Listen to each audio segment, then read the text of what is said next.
In a village where shadows stretched long and stories walked at night, there lived a woman who did what no one dared. She bargained with death. The woman who cheated death, an African folktale. This is her story and the wisdom she left behind. Amma was known for her quick hands and quicker mind. Her cloth told stories, her proverbs healed quarrels.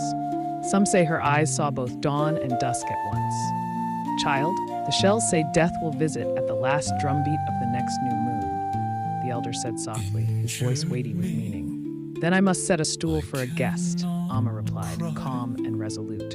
In Amma's land, hospitality is a promise, and promises bind even spirits. She did not sharpen a spear nor hide behind a door. Instead, she cooked. For Amma knew that hunger loosens tongues three and pride tightens them. Amma, I have come, Death said, his voice low. Amma welcomed Death to her courtyard, inviting him to sit, eat, and drink.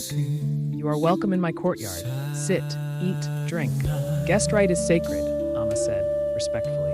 Among Amma's people, to refuse the first bowl is to dishonor the host. After tasting, Death speaks. Your pepper stings and your kindness burns. Ask your last wish, Death said, intrigued. Only two.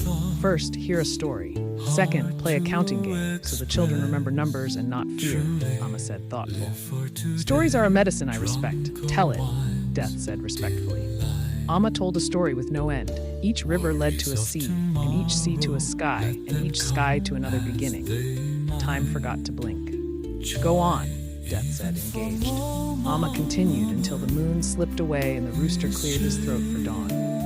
Count them by threes, but every third bead must sit apart, and every seventh must be turned. White, earth to sky, Amma said instructively. I do not fail at simple tasks, Death said confidently. It was not simple.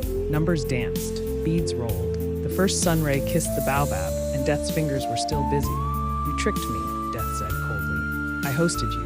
You agreed to stay for a story and a game. The stool is honest. What sits, sits until an agreement is made, Amma said, calm and steady. Days stretched thin. Without death, suffering could not finish, and joy could not make room for new joy. The world held its breath too long. This is not balance.